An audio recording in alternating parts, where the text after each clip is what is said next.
So hey guys, my name is Sunny Sandu and I'm going to be doing my presentation for this final on heart disease and atherosclerosis.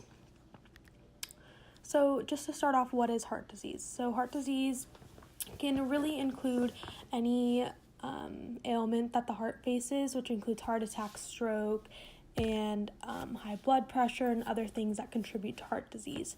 Heart disease typically occurs in the heart when there's a major plaque buildup in your arteries, which over time leads to the deterioration of your heart because that plaque is actually narrowing your arteries, allowing lower blood flow. For those who don't know, it's actually the leading cause of death in the U.S. It kills over 500,000 people in the U.S. every year, and annually 1.5 million people suffer from a heart attack.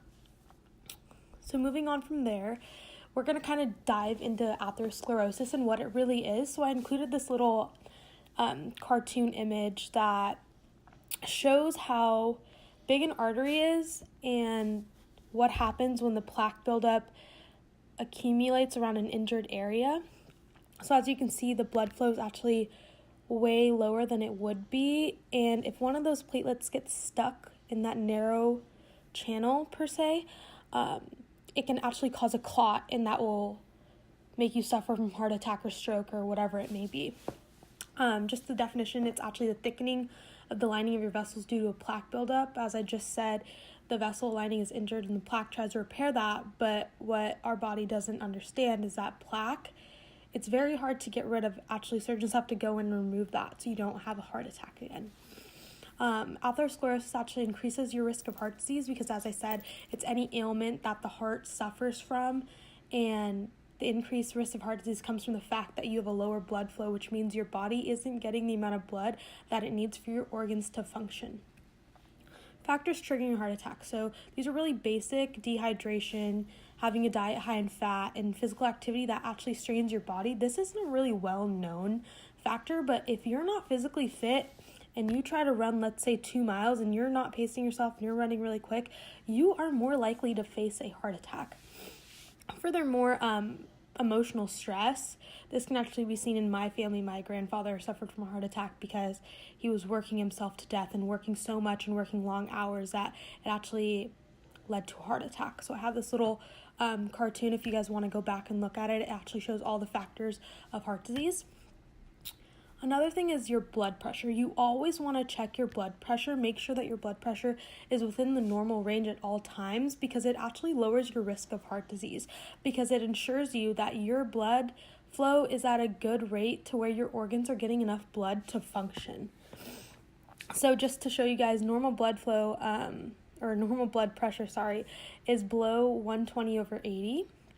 Pre-hypertension, and hypertension is actually another word for high blood pressure, is 120 to 139/80 to 89, and hypertension, where you know you have high blood pressure, is 140 to 140/90 to 99. So you always want to check your blood pressure. If you actually have a family history of high blood pressure, I would definitely talk to your doctor and have him check your blood pressure. He'll probably have you check it over the next few weeks to see if you need to be put on medicine. My mom and dad and grandparents actually all suffer from high blood pressure, so I follow up with my doctor pretty frequently to see what my blood pressure is at, and I'm pretty lucky so far. I ate a pretty balanced diet that I have normal blood pressure, so I would definitely talk to your doctor about that. Symptoms of a heart attack. So moving into the symptoms, as we've already gone over the overview, it typically comes from, you'll mostly feel an intense chest pain and pressure, something that's really unbearable. You also have shortness of breath and sweating, which, let's say if you're sitting down and your chest hurts and you're really short of breath, that's probably a heart attack. You should definitely call 911. Also, nausea, dizziness, and weakness. If you're feeling nauseated, you're vomiting, you're feeling dizzy, and you're not doing any type of strenuous activity, I would definitely call 911 because you're having a heart attack. The chances of us having a heart attack at our age is actually very slim, but if you see these symptoms in any of your family members, I would definitely call 911. Also, irregular heartbeat. If you feel like you're having a heart attack, make sure you check your heartbeat, have someone listen to your heartbeat, because if it is irregular, that is actually a symptom of a heart attack. Stroke. So this kind of is another ailment that the heart suffers from. when contributing to heart disease. The stroke is kind of a brain attack, to put it in less scientific terms.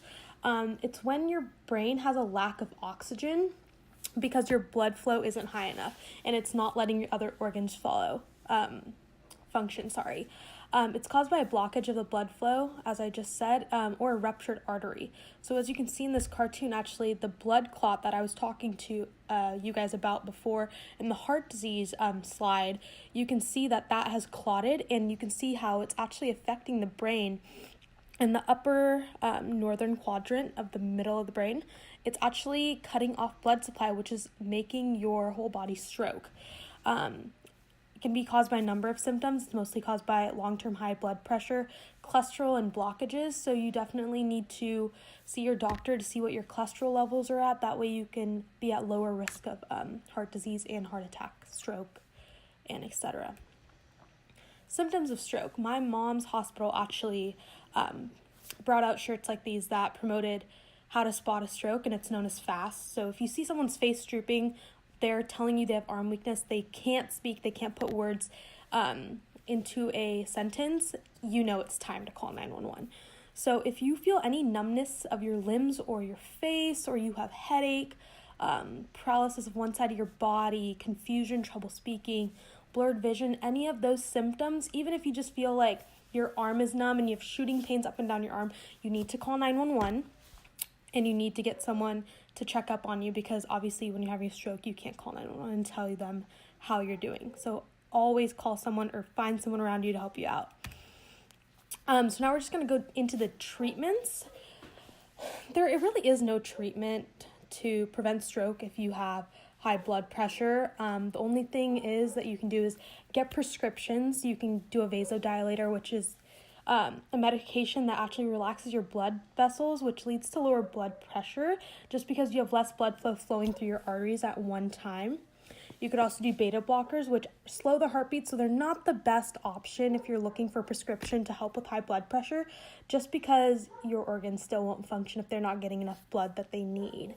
The last one you can try is an ACE inhibitor, which is actually for atherosclerosis. It decreases angiotensin, which is a hormone that causes blood pressure to narrow. So it actually levels out your blood pressure. Treatments of high BP, if we're talking supplements, not a prescription side, my parents both take omega-3 fatty acids, which reduces the ability of platelets to cluster, which also lowers your blood pressure, just because if you have narrowed arteries and plaque buildup, my dad has pretty bad plaque buildup because he has a really high blood pressure. He actually takes this supplement to help lower his blood pressure, and it actually helps combat atherosclerosis. So if you have any family members that suffer from this, I would definitely tell them to start taking this supplement, because my dad's actually seen pretty good results from it. He's seen a lower cholesterol level the last time he went in to see his doctor. Sorry, little family side fact, but helps out when you're learning. Ubiquinone is the other supplement you can take. It produces ATP, so your heart doesn't have to work as hard. So what happens when your arteries are narrowed? Your heart has to work twice as hard to get the same blood flow through your arteries to your organs to allow your body to function. So what ubiquinone actually does is it produces that ATP. It actually works as a electron train transport. So it produces the energy so your heart doesn't have to work as hard as it did before when your arteries were narrowed. The best thing would be, if you have narrowed arteries, is to see your doctor and see if he can schedule you for a surgery. There was actually a study done with ubiquinone, and the study showed that 420 patients that were given a dose of 300 milligrams daily showed an improved survival rate. So if you have any family members that have problem with high blood pressure, tell them to contact their doctor about this. So treatment of atherosclerosis, I kind of already went over this. The only thing you can really do is surgery, which is bypass stents or open heart surgery. Medications, I told you guys about ACE inhibitors and how they actually allow a lower blood pressure to go through your arteries. And the supplements that I talked about. I wanted to show you guys this cartoon just because it shows that you might think that the heart is such a small organ, like anyone can operate on it, like it's fine, like if this happens, like I'll just be treated. But the survival chances aren't always going to be in your favor. And this just shows that the body is a major thing, and having one surgeon, it's just not enough. The damage that you've done to your heart, it's not reversible. You can only prevent other things from happening. Lower risk of heart disease. So you want to make sure you have a good diet, well-balanced, whole grains, fruits, vegetables, lean protein, all that stuff. You want to make sure you exercise on a regular basis and that you take supplements such as omega-3, which I talked about. You need to de-stress to lower your risk. Innovative techniques. So actually a study done in China implements 3D models for surgeons to practice on, which actually allows visibility and accuracy, and it's led to less complications. So this is something I found in the news. Super cool. If China's doing this, we can definitely do it, and it would totally increase our rates of survival on patients that we operate with heart disease and heart attacks and so forth. The second study I did was an aortic arch chimney stent, which is a different kind of stent that actually I just learned about. It's placed along another graft to ensure the sealing, so you make sure that that injury won't rupture again and that plaque buildup won't occur again. So it actually shows a 30-day survival rate of 88% and a 1-year survival rate of 69%, and it's also less invasive. So it's used in high-risk patients who might or may not survive surgery. This is a very innovative technique that's less invasive for them. So in conclusion, guys, I just want to let you guys know that you need to be really healthy because heart disease kills a lot of people. As I told you guys, cardiovascular disease, it actually kills 500,000 people in the US alone. So you need to be really careful. You need to eat healthy. You need to often check your BP.